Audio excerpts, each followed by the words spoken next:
ব্রাহ্মণবাড়িয়া জেলার অন্তর্গত কসবা উপজেলাধীন ঐতিহ্যবাহী তেঁতুলিয়া উত্তরপাড়া একতা যুব সমাজ কর্তৃক আয়োজিত আজকের এই বিশাল তাফসীরুল কুরআন মাহফিলের সম্মানিত সভাপতি বরেণ্য আলেম দ্বীন মুফাসসির কুরআন উস্তাজুল আসাতিজা ঐতিহ্যবাহী কসবা উপজেলা কেন্দ্রীয় জামে মসজিদের সম্মানিত খতিব হযরতুল আল্লাম হযরত মাওলানা আলহাজ আব্দুল হান্নান সাহেব, আমার ভাইরা, বাবা আদম আলাইহিস সালাম থেকে মুহাম্মদুর রাসূলুল্লাহ সাল্লাল্লাহু আলাইহি ওয়াসাল্লাম পর্যন্ত অসংখ্য অগণিত নবী রাসূলগণ পৃথিবীতে আগমন করেছেন। আমার ভাইয়েরা, অন্য নবীরা যতদিন পৃথিবীতে বেঁচে ছিলেন তাদের মুআজিজা ততদিন পর্যন্ত ছিল। হযরত আদম আলাইহিস সালাতু ওয়াস সালাম যত বছর পৃথিবীতে বেঁচে ছিলেন তাদের মুআজিজা তত বছর ছিল। হযরত নূহ আলাইহিস সালাতু ওয়াস সালাম পৃথিবীতে যতদিন বেঁচে ছিলেন 950 বছর পৃথিবীতে বেঁচে ছিলেন, ততদিন পর্যন্ত তাদের মুআজিজা ছিল। ইব্রাহিম আলাইহিস সালাতু ওয়াস সালাম যতদিন পর্যন্ত পৃথিবীতে বেঁচে ছিলেন ততদিন পর্যন্ত তিনাদের মুআজিজা ছিল। আমার ভাইরা, আমার আপনার নবীর কত সম্মান, কত মর্যাদা, কত শান আল্লাহ সুবহানাহু ওয়া তাআলা দিয়েছেন। নবী করিম সাল্লাল্লাহু আলাইহি ওয়াসাল্লাম পৃথিবীতে নেই, কিন্তু আল্লাহ তাআলা আমার আপনার নবীর উপর এমন একটা বাণী দিয়ে গিয়েছেন যেই বাণীটা কিয়ামত পর্যন্ত আল্লাহর রাসূলের মুআজিজা হিসাবে গ্রহণ থাকবে। কিয়ামত পর্যন্ত সেই বাণী থেকে মানুষ শুনে শুনে আল্লাহর দ্বীন সম্পর্কে অবগত হবে।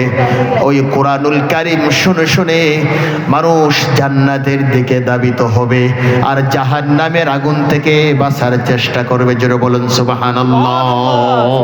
আল্লাহু আকবার। নবী করিম সাল্লাল্লাহু আলাইহি সাল্লাম চলে গেছেন এই পৃথিবীতে, কিন্তু আমাদের জন্য দিস ইজ দ্য বুক, আল্লাহর কোরআনের মুআজিজা আমাদের জন্য রয়ে গেছে। সুবহানাল্লাহ। কোরআন থাকবে, এই কোরআনের মাধ্যমে দাওয়াতি কাজ কিয়ামত পর্যন্ত চলবে। এই কোরআন যারা মানবে, কোরআন অনুযায়ী যারা আমল করবে, আল্লাহ রাব্বুল আলামিন বলেছেন কোরআনুল কারীমে, ইন্নাল্লাযীনা আমানু ওয়া আমিলুস সালিহাতি কানাত লাহুম জান্নাতুল ফিরদাউসি নুজুলা খালিদিনা ফিহা লা ইয়াবগুনা আনহা ওয়ালা। সুবহানাল্লাহ। আমার কোরআন অনুযায়ী যারা জীবনকে পরিচালিত করবে, আমার কোরআন শুনে যারা কোরআনকে মহব্বত করবে, কোরআনের আইনকে জমিনে বাস্তবায়ন করার চেষ্টা করবে, আল্লাহর কোরআনকে নিচে বানবে, নিজের পরিবার পরিজন সমাজ রাষ্ট্রকে রাষ্ট্রের মধ্যে কোরআনের আইনকে বাস্তবায়ন করার জন্য চেষ্টা করবে, যারা আমলে সালেহা করবে, আল্লাহ রাব্বুল আলামিন বলেছেন তাদের জন্য ওয়া আমিলুস সালিহাত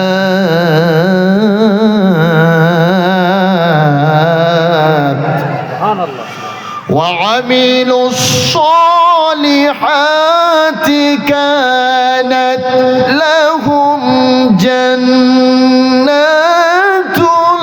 ফিরদাউসি নুজুলা।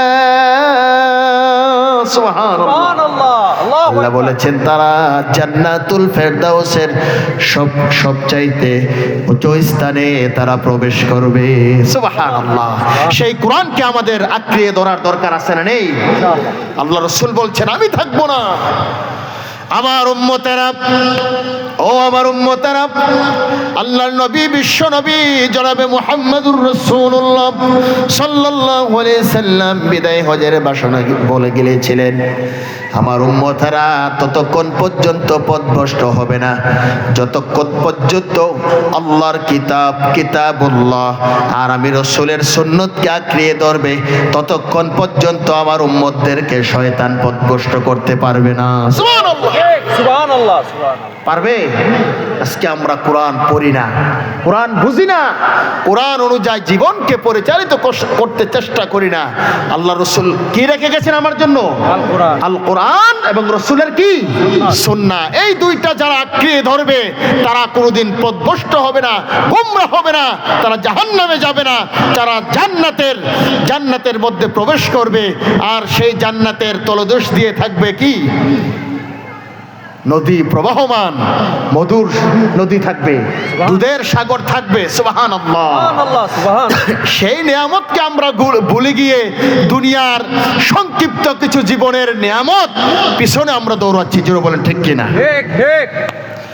দুনিয়ার 50-60 বছরের হায়াতের জিন্দিগির জন্য আমাদের জীবনকে বিসর্জন করে দিচ্ছি, আমাদের এই সময়কে বিসর্জন করে দিচ্ছি আমার ভাইয়েরা। কারণ এই পৃথিবীতে আমরা একদিন কেউ থাকবে না, সকলে চলে যেতে হবে, নাকি ঠিক কিনা? ঠিক। কেউ থাকতে পারবো? না। থাকার কোনো সুযোগ ছিল না। আমার আপনার রূহ যেদিন নিয়ে যাবে, আজরাইল আমাদেরকে প্রশ্ন করবে না, জিজ্ঞাসাও করবে না, আপনার রূহ নেওয়ার জন্য আমি এসেছি, আপনি কি প্রস্তুত আছেন নাকি? জিজ্ঞাসা করবে? আজরাইল কি জিজ্ঞাসা করবে যে কাউসার সাহেব আপনি কি প্রস্তুত আছেন মৃত্যুর জন্য? আমি আজরাইল আলাইহিস সালাতু ওয়াস সালাম এসেছি, আপনি রেডি হন। কি আমাদেরকে জানাবে না সিঙ্গেল দিবে?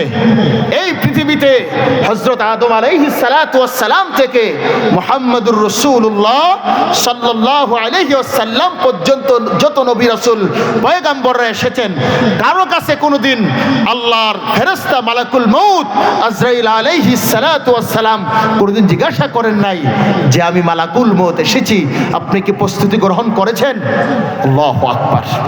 একজনকে জিজ্ঞাসা করেছেন, তিনি হচ্ছেন আমার আপনার প্রিয় নবী মুহাম্মদুর রাসূলুল্লাহ সাল্লাল্লাহু আলাইহি ওয়াসাল্লাম। আল্লাহু আকবার।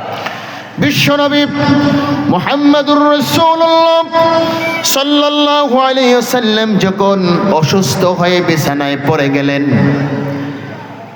আল্লাহ তাআলা ফেরেশতাকে পাঠালেন, ও আমার ফেরেশতা জিবরাইল, আমার হাবিব অসুস্থ হয়ে বিছানার মধ্যে পড়েছে, যাও তাকে জিজ্ঞাসা করো কেমন আছে এবং আমার সালাম তাকে দিয়ে দাও। আল্লাহু আকবার। নবীজির রূহ নিয়ে যাবে, সময় হয়ে গিয়েছে। আজরাইল এসে সালাম দিলেন, আসসালামু আলাইকা ইয়া রাসূলুল্লাহ, আপনি কেমন আছেন? আপনাকে আল্লাহ সালাম দিয়েছে। সুবহানাল্লাহ, সুবহানাল্লাহ, সুবহানাল্লাহ। আল্লাহ সালাম দিয়েছে। কেমন মানুষ! আল্লাহ রসুলকে সালাম দিয়েছে, যে রসুলের সার্টিফিকেট স্বয়ং আল্লাহ সুবহানাহু ওয়া তাআলা দিয়েছেন। ওয়া ইন্নাকা লাআলা খুলুকিন আযীম, নবীজির সার্টিফিকেট কে দিয়েছেন? রাসূল সাল্লাল্লাহু আলাইহি সাল্লামের সার্টিফিকেট স্বয়ং আল্লাহ দিয়েছেন। আর আমাদের সার্টিফিকেট কে দেয়? মেম্বার, চেয়ারম্যানরা। সুর হইল কি? সেই লোকটা ভালো ছিল, চেয়ারম্যান সাহেব বলে দেয় যে না, আমার দেখাতে সেই লোকটা কলিমুল্লাহ সাহেব ভালো, কিন্তু সে সুর, সে বাটপার, সে টেন্ডারবাজ, সে দুর্নীতিবাজ, সে জনগণের সম্পদ আত্মসাৎ করে, সে মানুষের উপর জুলুম করে, সে মানুষের গীবত করে, সে মানুষের সমালোচনা করে। জোরে বলেন ঠিক কিনা? ওই লোকটা যখন চেয়ারম্যান অফিসে যায় সার্টিফিকেট নেওয়ার জন্য, চেয়ারম্যান সাহেব, মেম্বার সাহেব সুন্দর করে একটা চারিত্রিক সার্টিফিকেট লিখে দেয় যে আমার জানা মতনে আব্দুর রহিম সাহেব অত্যন্ত ভালো। ঠিক কিনা ভাই? ভালো। কিন্তু আমার রসুলের সার্টিফিকেট কে দিয়েছেন? আল্লাহ। স্বয়ং আল্লাহ দিয়েছেন। যে আল্লাহ রসুলের সার্টিফিকেট, চরিত্রের সার্টিফিকেট দিয়েছেন, সেই রাসূল যখন মৃত্যুবরণ করলেন, আজরাইল আয়েশা জিজ্ঞাসা করলেন, ইয়া রাসূলুল্লাহ, আপনি কেমন আছেন? নবীজি বললেন, ভাই আজরাইল, আমি বেশি ভালো না, আমি অসুস্থ হয়ে পড়েছি। আল্লাহর ফেরেশতা জিবরাইল রাসূলকে বললেন, ইয়া রাসূলুল্লাহ, ইয়া হাবিবাল্লাহ, আপনি যদি অনুমতি নেন আপনার রূহ কবজ করে নেওয়া হবে। আমার সাথে একজন ফেরেশতা এসেছে, মালাকুল মাউত। আপনি যদি অনুমতি দেন আপনার জান কবজ করা হবে। নবী করিম সাল্লাল্লাহু আলাইহি সাল্লাম বললেন, ভাই জিবরাইল, আমার তো মৃত্যুর সময় হয়ে গিয়েছে, আমি আর বাঁচব না। আমি অনুমতি দেব, যদি নাও দেই, এখনো যদি নাও দেই, আজ না হয় কাল আমাকে পৃথিবী ছেড়ে চলে যেতে হবে। সুবহানাল্লাহ। কারণ এই পৃথিবী থাকার জায়গা না, থাকার জায়গা ভাই না, না। কেউ থাকতে পারবে না, চলে যেতে হবে। রাসূল বললেন, আমি যদি আজকে অনুমতি না দেই, আমি ইচ্ছা করলে আমি থাকতে পারবো এই দুনিয়াতে, কিন্তু আজ না হয় কাল আমার একদিন এই পৃথিবী ছেড়ে চলে যেতে হবে। সুবহানাল্লাহ। এই হচ্ছে রসুলের কাছে আল্লাহর ফেরেশতা জিবরাইল মৃত্যুর অনুমতি নিলেন, আল্লাহর রসুল অনুমতি দিলেন। মালাকুল মাউত হযরতে আজরাইল আলাইহিস সালাতু ওয়াস সালাম আল্লাহর রসুলের জান কবজ করে নিয়ে গেলেন। সুবহানাল্লাহ।